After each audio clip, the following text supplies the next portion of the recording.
नमस्कार, मैं हूं Bhudev Kumar. The express study पर आपका स्वागत है।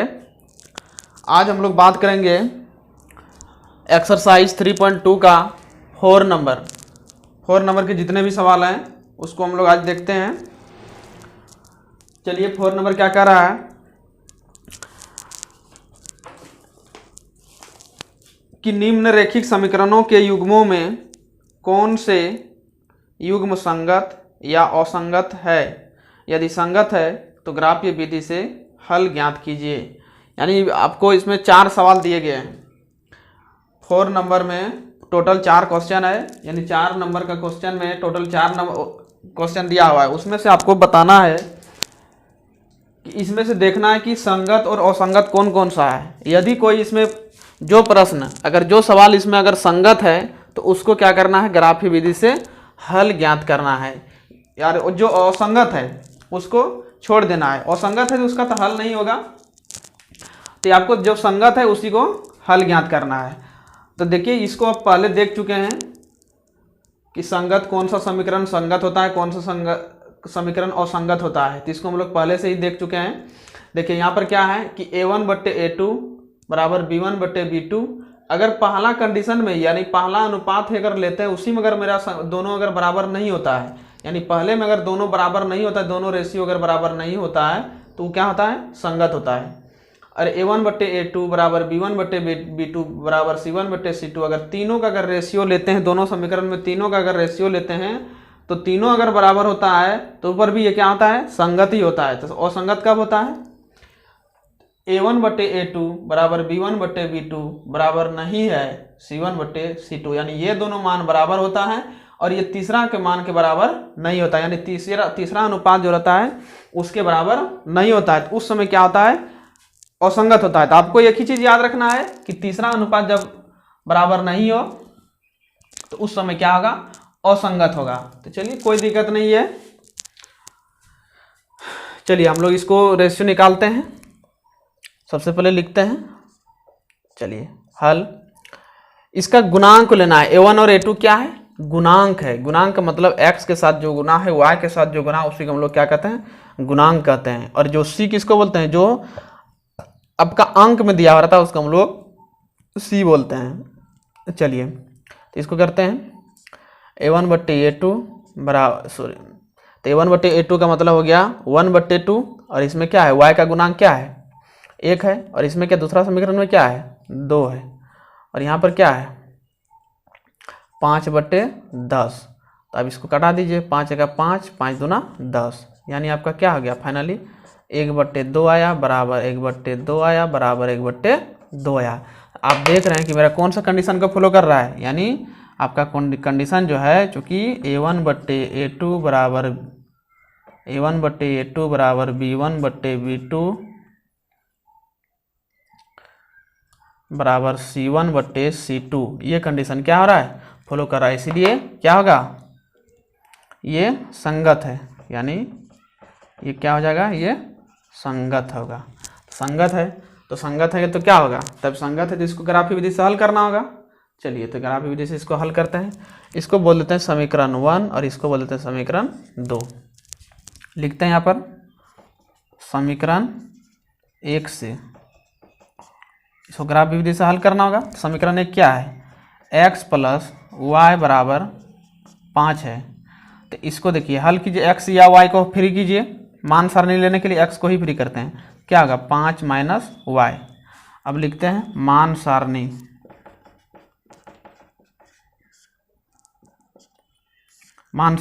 तो मान सारणी लेते हैं,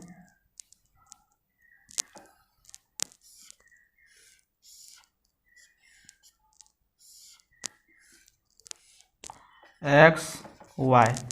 अब देखिए इसमें आप y का मान कुछ भी रखिए, कुछ भी रख सकते हैं। सिर्फ देखिए कुछ भी रखिएगा, मान ले अगर बहुत बड़ा अंक आप रख देते हैं, बोलिए कि नहीं हम 50 रखेंगे, 100 रख देंगे, तो 50 और 100 रखने से क्या होगा कि ग्राफ जो होगा तो ग्राफ में आपका बहुत बड़ा आपको ग्राफ खींचना पड़ेगा। इसलिए क्या है कि कम से कम मान लेके ही इसको सॉल्व कीजिए।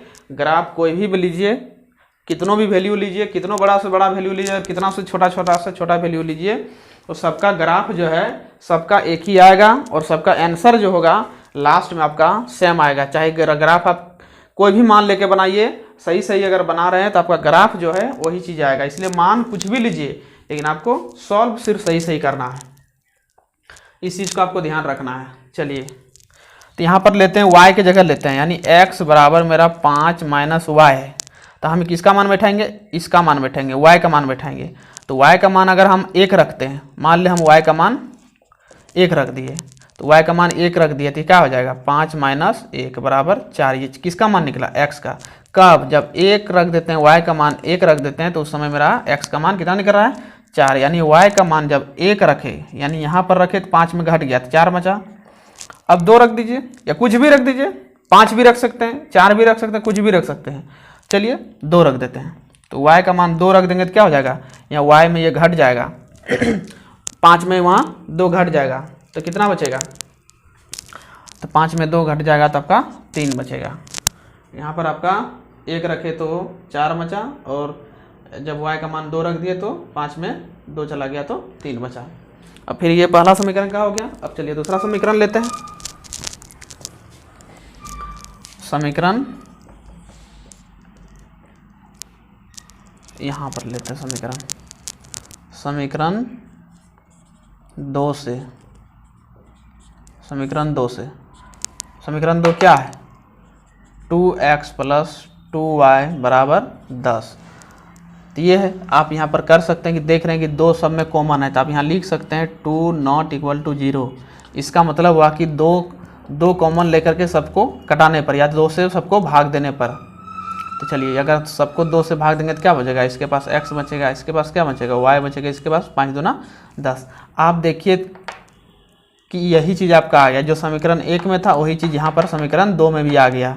चलिए कोई दिक्कत नहीं, x प्लस x को फ्री करते हैं, x या y आप किसी को भी फ्री कर सकते हैं, उससे कोई दिक्कत नहीं है, सिर्फ मान आपको सही सही लेना है। तो यहाँ पर कितना हो जाएगा 5 माइनस वाई। फिर से लेते हैं मान सारणी,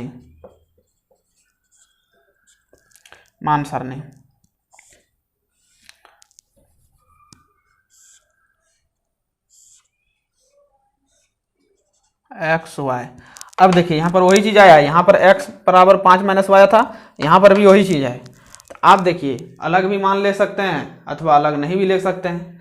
चलिए हम लोग अब अलग चेंज करके लेते हैं, देखते हैं कि ग्राफ मेरा वो एक ही चीज़ आता है कि अलग आता है। अब हालांकि मान भी आप एक ही ले सकते हैं लेकिन अलग नहीं, एक ही नहीं लेते हैं, अलग लेते हैं।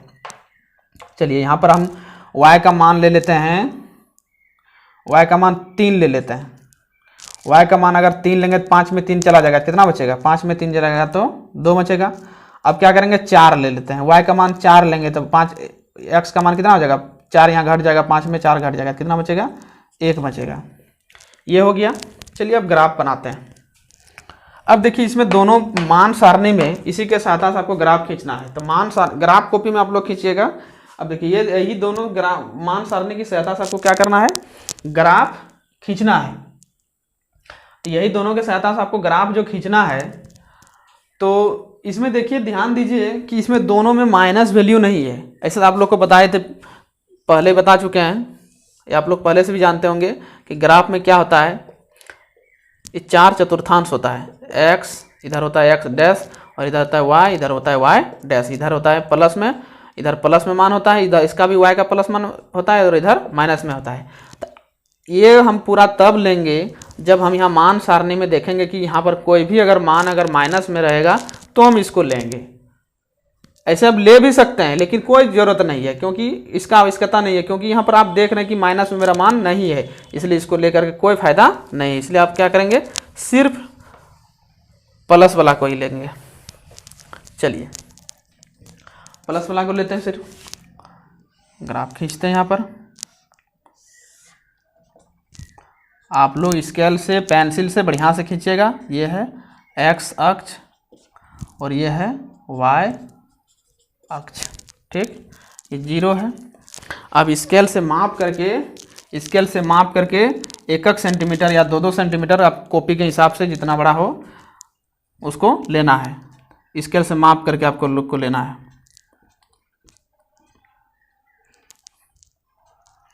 1 2 3 4 5 6 7 8।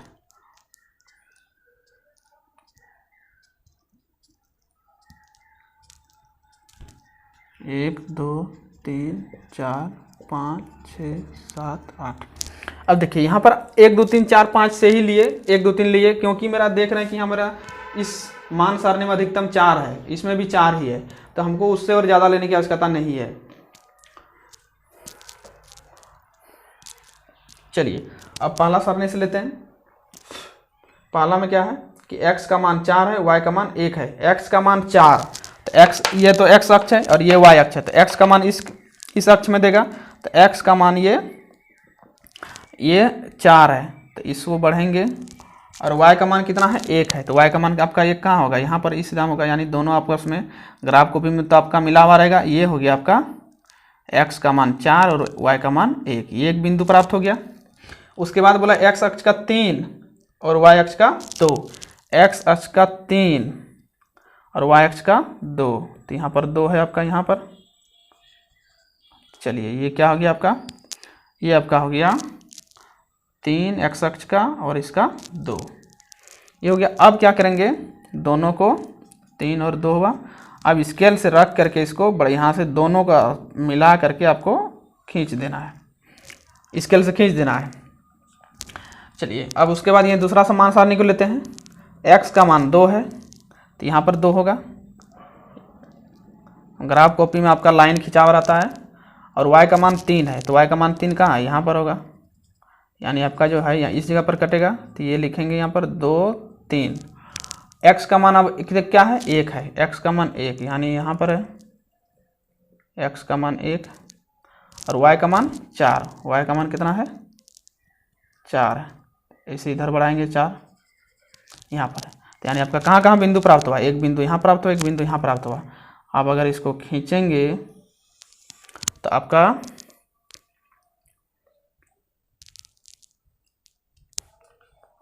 दोनों बिंदु जो है आपका एक ही में आ जाएगा, दोनों में एक ही में आ जाएगा आपका।